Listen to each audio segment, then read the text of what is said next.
लेकिन सारे देवी देवताओं की भी हमें रिस्पेक्ट करनी है कि ये सब भगवान के रिश्ते, मेरे पति के, मेरे भगवान के, जो भी कृष्ण को मानते हो उन सब से रिलेटेड हैं। इसलिए मुझे उनको उनको भी प्रेम करना है। तो इस प्रकार से कृष्ण एक ही हैं, हमें उनसे प्यार करना है, अपना जीवन सार्थक करना है, यहाँ वहाँ के चक्रों में नहीं फंसना है। जीवन बहुत छोटा बचा है हमारे पास, बहुत कम टाइम है और हमारे जीवन का लक्ष्य बहुत बड़ा है। इसलिए मैं आप सबसे हाथ जोड़ के प्रार्थना करती हूँ कि जितना भी हमें समय है, हमें ये समझना है कि हम क्या हैं, हमारा सनातन धर्म क्या है। अपने बच्चों को भगवद गीता की शिक्षा देनी है कि हमारा धर्म क्या है, हमारा शास्त्र क्या है, हमारा भगवान क्या है। हम लोगों ने तो अपनी आधी जिंदगी खत्म कर ली, ना समझ के ना जान कर।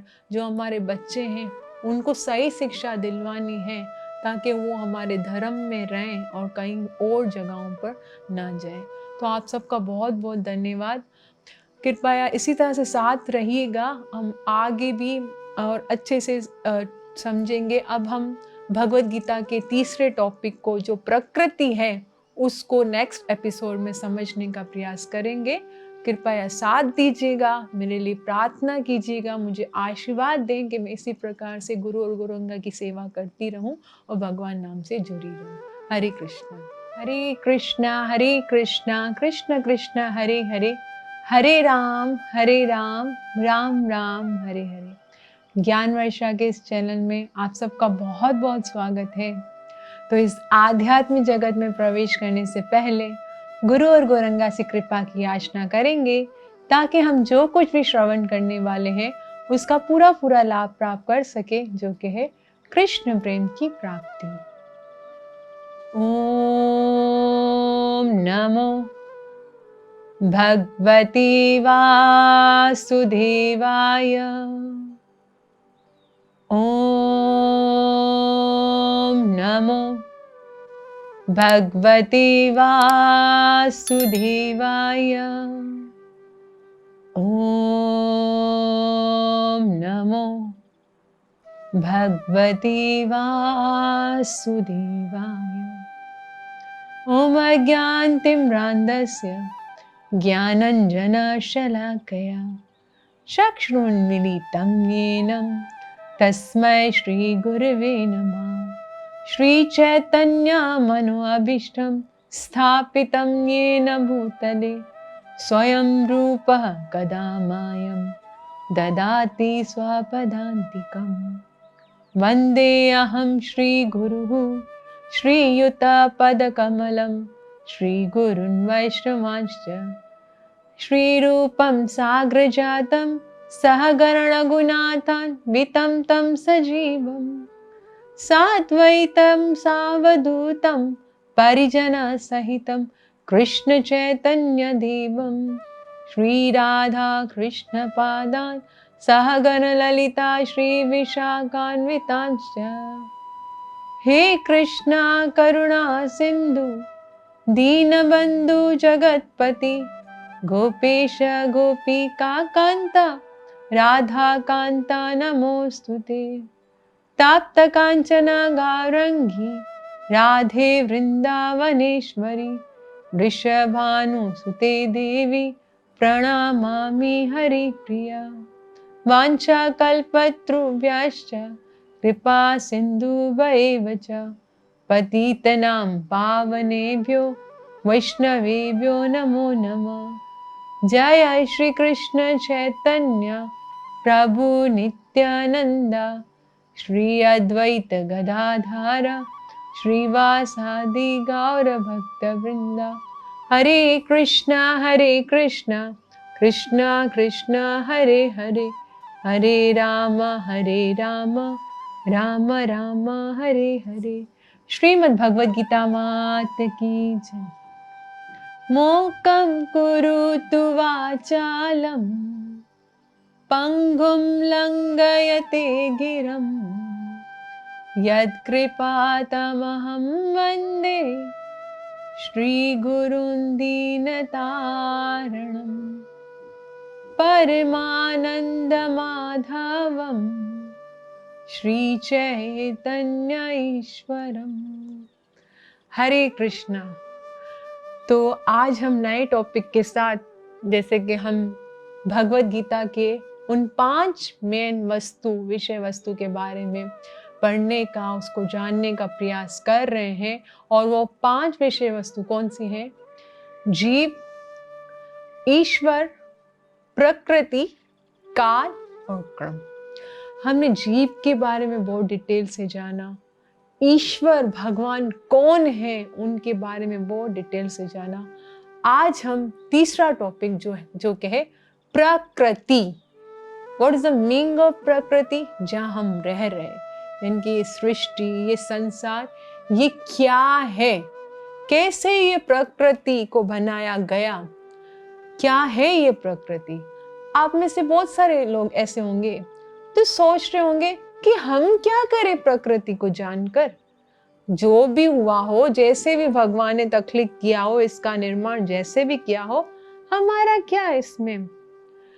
तो अगर हम इस प्रकृति को जानेंगे नहीं, इसमें क्या है, क्या कहाँ हमें जानना है मरने के बाद, तो हम कभी भी अपने जीवन का लक्ष्य प्राप्त नहीं कर सकेंगे। जैसे अगर आपको इस संसार के बारे में, इस दुनिया में क्या हो रहा है, इस जगह क्या हुआ, इस जगह पे क्या हुआ, तो क्या पढ़ना पड़ता है?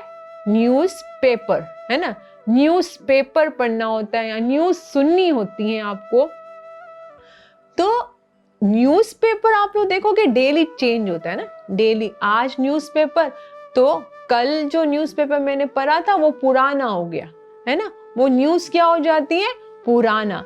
तो हर रोज न्यूज़ मतलब नई नई क्या खबरें हैं, तो उसको तो हम जानते हैं, उसको तो जानने का प्रयास करते हैं कि आज यहाँ क्या हुआ, आज यहाँ क्या हुआ, आज यहाँ क्या हुआ। लेकिन जो सृष्टि का निजाम जो अब तक चला आ रहा है, जिसको जानना जरूरी है, उसको हम जानने का प्रयास नहीं करते हैं। इस संसार में जब हम आते हैं और 50-60 साल भी गुजर जाते हैं, ऐसे 40-50-60 साल गुजर जाते हैं, लेकिन कभी भी हमें ये लाइफ में नहीं बोला जाता कि तुमने अभी तक भगवत गीता नहीं पढ़ी। कभी बोला है हमें किसी ने? पढ़े ही नहीं पढ़े, किसी ने नहीं बोला। लेकिन अगर दुनिया में क्या हो रहा है उसके बारे में हमने नहीं पढ़ा, तो दोस्त क्या बोलेगा? अरे यहाँ पे देखो ना क्या हुआ, पढ़ा आज तुमने? नहीं, मैंने नहीं पढ़ा। सोए हुए हो क्या तुम? दुनिया में क्या हुआ है तुम्हें पता ही नहीं है? यहाँ पे देखो कितनी बड़ी बात हो गई है। अच्छा, ऐसा हुआ। लेकिन भगवत गीता पढ़ी हो ना पढ़ी हो, कोई भी नहीं बोलेगा कि सोए हुए हो तुम। तो हम लोग को अपनी जो शास्त्र हैं उसमें क्या बताया गया है, संसार की नॉलेज रखते हैं ना, तो इनकी भी हमें नॉलेज रखना चाहिए। हम कहते हैं कि हम क्या करें, हमारे पास थोड़ी इतना समय है कि हम पता चलाएं क्या है, संसार की तकलीफ कैसे हुई, क्या नहीं। जानना बहुत जरूरी है, क्योंकि हम सोचते से हम आए कहाँ से हैं, जाना कहाँ पर है, क्या है संसार, कैसे बन गया संसार। हम जैसे इतने सारे लोग, हमारी जैसी आंखें, नाक, कान, क्यों बनाया भगवान ने इन सबको, है क्या। तो बहुत जानना जरूरी है। तो आइए हम इस प्रकार से इस टॉपिक की तरफ आगे बढ़ते हैं। तो सबसे पहले इस संसार में, ये संसार जब नहीं बना था, कुछ भी नहीं था इस दुनिया में, सिर्फ कृष्ण थे। कृष्ण जब बैठे थे तो उन्होंने सोचा, क्योंकि अब क्या किया जाए, है ना, कुछ लीला हो तो लीला के लिए तब होगा जब कुछ कोई होगा सामने आमने। जैसे अगर हम लोग कोई टैबलो करते हैं तो एक अकेली मैं नहीं कर सकती हूँ, मेरे साथ कोई होगा उस लीला में पार्टिसिपेट करने के लिए, तो वो लीला अच्छी लगेगी, बढ़ पाएगी, इंटरेस्टेड होगी। तो जब भगवान अपने धाम में बैठे हुए थे तो उन्होंने यही सोचा कि अब मैं लीला करूं, क्योंकि मैंने अभी आपको पिछले एपिसोड में बताया था कि भगवान रसिक शेखर हैं। वो रस का स्वाद लेना चाहते हैं कि मैं भी किसी का बेटा होता, मैं किसी का बाप होता, किसी का पति होता, किसी का मित्र होता, किसी का भाई होता, मैं भी इन सारे रसों को स्वाद लेना चाहता हूँ कि क्या होते हैं, किस प्रकार से, क्योंकि जैसे बताया मैंने, गौलोक वृंदावन धाम में तो भगवान की सब सेवा ही करेंगे ना, उसमें थोड़ी ना भगवान को दोस्त पुत्र वगैरह मानेंगे। तो ऐसे भगवान रसों का स्वाद लेना चाह रहे थे।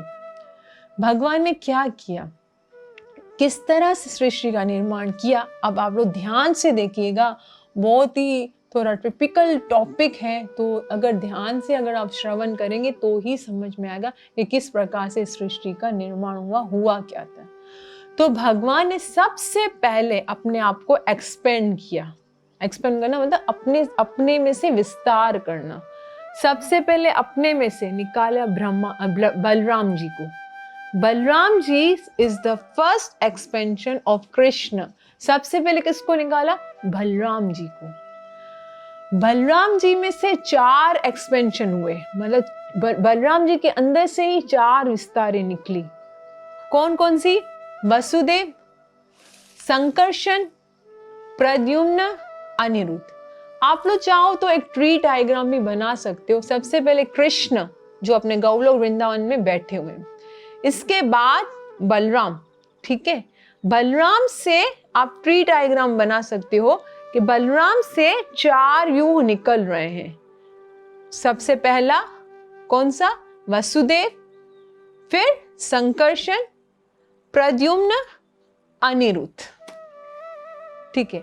अब जो सेकंड वाला संकर्षण है ना, इसमें से ही 4 व्यू और निकलते हैं। इसमें से ही कौन निकलते हैं? इसमें से नारायण निकलते हैं। संकर्षण में से नारायण, ट्री डायग्राम बना सकते हो नारायण, फिर नारायण में से 4 व्यू और निकलते हैं। कृष्णा, बलराम, बलराम में से 4 व्यू, वसुदेव, संकर्षण, प्रद्युम्न, अनिरुद्ध। फिर सेकंड वाले संकर्षण में से नारायण निकले, और नारायण में से वापस से यही 4 व्यू निकले, वसुदेव, संकर्षण, अनिरुद्ध और प्रद्युम्न। जो पहले वाले वसुदेव, संकर्षण, अनिरुद्ध और प्रद्युम्न थे, ये बाद में जाके यही वसुदेव राम बनते हैं, बाद में जाके यही संकर्षण लक्ष्मण बनते हैं, बाद में जाके यही प्रद्युम्न भरत बनते, बाद में जाके यही अनिरुद्ध जो है वो शत्रुघ्न बनते हैं। तो ठीक है, यहां तक आप लोग, मैं वापस से रिपीट कर रही हूं ताकि आप लोग को समझ में अच्छे से। पहला क्या है? कृष्ण, कृष्ण में से बलराम निकलते, बलराम में से 4 व्यूह निकलते हैं, वसुदेव, संकर्षण, प्रद्युम्न, अनिरुद्ध। जो बीच वाला संकर्षण है उसमें से नारायण निकलते हैं, नारायण में से वापस से 4 व्यूह निकलते हैं। कौन कौन से? वसुदेव, संकर्षण, प्रद्युम्न, अनिरुद्ध। अब वापस जो सेकंड वाला संकर्षण आया है ना, इसमें से निकलते हैं महासंकर्षण या महाविष्णु, जिसको हम कारण दक्षाई विष्णु भी कहते हैं।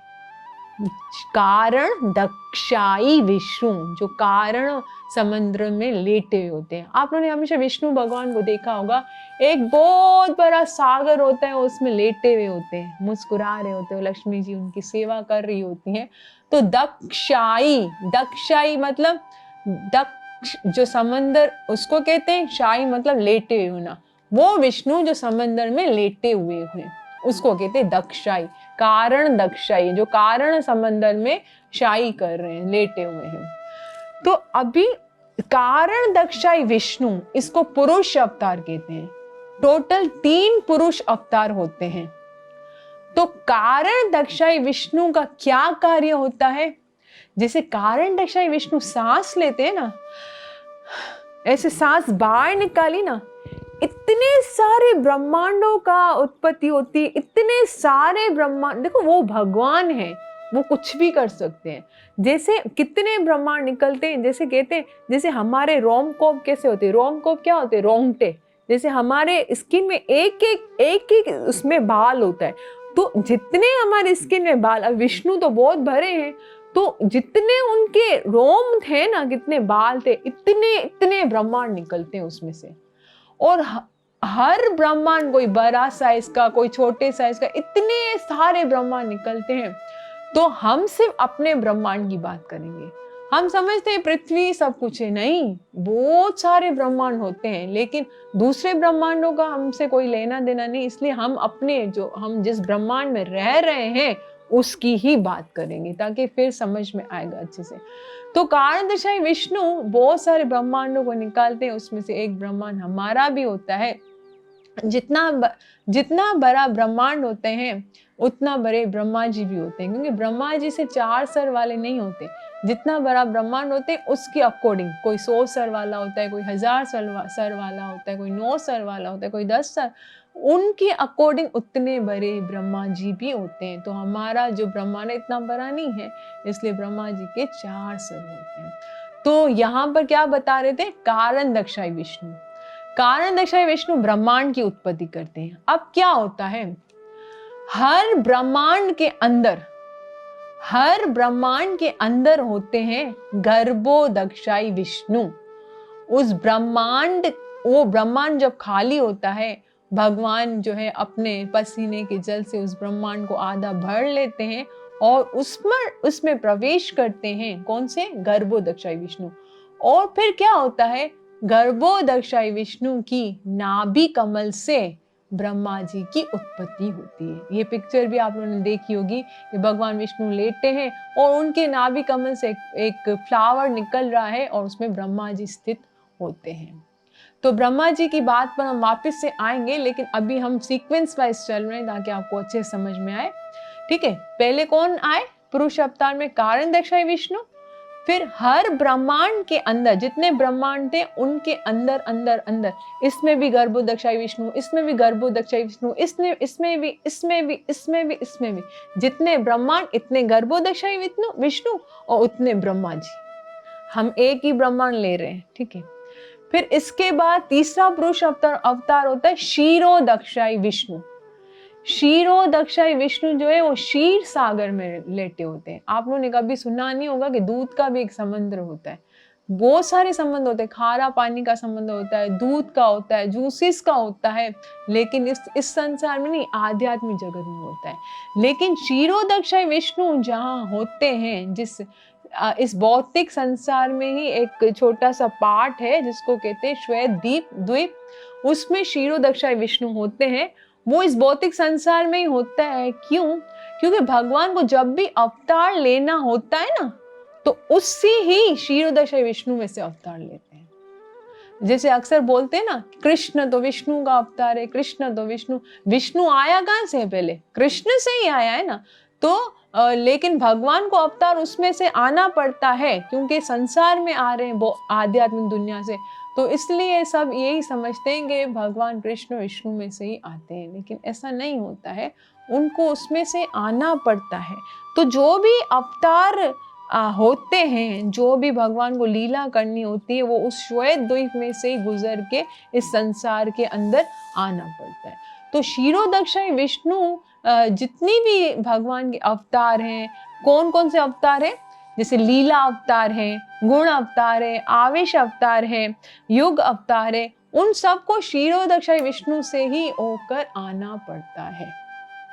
तो ये हमने व्यू समझे। मैं एक दफा वापस रिपीट करवाती हूँ। सबसे पहले कृष्ण से बलराम आते हैं, बलराम में से 4 व्यूह निकलते हैं। कौन कौन से? वसुदेव, संकर्षण, प्रद्युम्न, अनिरुद्ध। बीच वाले संकर्षण में से नारायण की उत्पत्ति होती है, नारायण में से वापस से 4 व्यूह निकलते हैं। कौन कौन से? वसुदेव, संकर्षण, प्रद्युम्न, अनिरुद्ध। वापस संकर्षण में से महासंकर्षण या तो कारण दशाई विष्णु बोल सकते हैं। तो ये आते हैं, कारण दशाई विष्णु इज द पुरुष अवतार। और 3 पुरुष अवतार होता है कारण दशाई विष्णु, जिसमें से ब्रह्मांड की उत्पत्ति होती है जब वो सांस लेते हैं तो। और फिर हर ब्रह्मांड के अंदर गर्भोदक्षाई विष्णु प्रवेश करते हैं। जितने ब्रह्मांड इतने गर्भोदक्षाई विष्णु, इतने ब्रह्मा जी। और फिर आते हैं क्षीरोदक्षाई विष्णु। क्षीरोदक्षाई विष्णु में से ही सारे भगवान के जो भी भगवान को अवतार लेना होता है, उसमें से ही, उस श्वेत द्वीप में से ही आना पड़ता है। और सबसे पहला हम अवतारों के बारे में पढ़ेंगे कि सबसे पहले लीला अवतार। लीला अवतार कौन से होते हैं? जैसे भागवतम में 24 अवतारों के बारे में बताया गया है। है ना, भगवान अवतार लेते हैं, राम का अवतार लेते हैं, और है ना इसका परशुराम का लेते हैं, वेद व्यास जी का लेते हैं अवतार। ये सब भगवान के अवतार हैं, 24 अवतार हैं भगवान के। तो ये लीला भगवान को जब करनी होती है तो भगवान अवतार लेके आते हैं। फिर होते हैं गुण अवतार। गुण अवतार कौन से होते हैं? जैसे मैंने पिछले एपिसोड में एक चीज बताई थी कि विष्णु भगवान जो है सतोगुण के अवतार है, ब्रह्मा जो है वो रजोगुण के अवतार है क्योंकि उनको सृष्टि करनी होती है, और महादेव जो है वो तमोगुण के अवतार है क्योंकि प्रलय करना होता है, और विष्णु जो है वो सतोगुणी अवतार होते हैं क्योंकि उनको इन संसार का पालन करना होता है। पालन करना बहुत ज्यादा मुश्किल काम है, जनरेट करना बहुत मुश्किल काम होता है, ऑपरेट करना, तो इसलिए विष्णु ये डिपार्टमेंट संभालते हैं। और इसके बाद होता है आवेश अवतार। आवेश अवतार 2 प्रकार के होते हैं, एक तो भगवत आवेश अवतार और एक होता है शक्ति आवेश।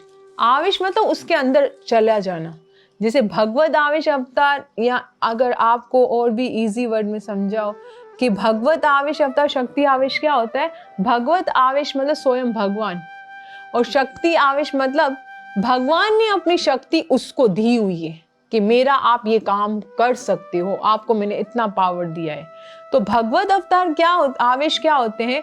जैसे कपिल देव कौन थे? भगवान के अवतार थे। ऋषभ देव कौन थे? भगवान के अवतार थे। और शक्ति आवेश यानी कि भगवान ने अपनी शक्ति उनको दी हुई है। जैसे नारद मुनि को कौन सी शक्ति दी है? भक्ति की शक्ति, कि वो भक्ति का प्रीचिंग कर सकते हैं, भक्ति प्रदान कर सकते हैं। और ब्रह्मा जी को सृष्टि करने की शक्ति दी कि ब्रह्मा जी ने संसार को बनाया। और 4 संत कुमार जो हैं उनको ज्ञान की शक्ति दी, उनके पास बहुत नॉलेज है। और जो है और परशुराम को जो है वो क्षत्रियों को दमन करने या शत्रुओं को मारने का उनको शक्ति प्रदान की। और अनंत शेष जो है शेषनाग, उसको भू संभालने की यानी कि जमीन पृथ्वी को अपने ऊपर उठाने की शक्ति प्रदान की। और शिला प्रभुपाद को भी शक्ति आवेश अवतार माना जाता है। क्यों? क्योंकि उन्होंने अमेरिका जाकर जो फॉरेन लोगों में भक्ति दी, वो कोई आम बात नहीं थी। उन लोगों को शिला प्रभुपाद ने भक्ति दी जो लोग कृष्ण क्या होता है, धर्म क्या होता है, इंसानियत क्या होती है, ये भी नहीं पता था। सिगरेट पीना, एक दूसरे के मुंह में फूंकना, शराब पीना, अवैध संग करना, उनको क्या पहना है क्या नहीं, किसी चीज का ढंग नहीं होता था। ऐसे लोगों के बीच में जाकर एक 70 साल बूढ़े ने जो काम किया है, आज का एक जवान भी ऐसा काम नहीं कर सकता। हम शायद 100 जन्म में भी ऐसा काम नहीं कर सके। तो शिला प्रभुपाद ने सिर्फ 10 सालों के अंदर इतना बड़ा कार्य किया, इन लोगों को भक्त बनाया, 108 मंदिरों का निर्माण किया 10 साल में। हम बहुत मुश्किल है ये सब कुछ करना, कि अनजान लोगों के बीच में जाकर ये सब काम करना। तो शिला प्रभुपाद को भी शक्ति आवेश अवतार माना गया है।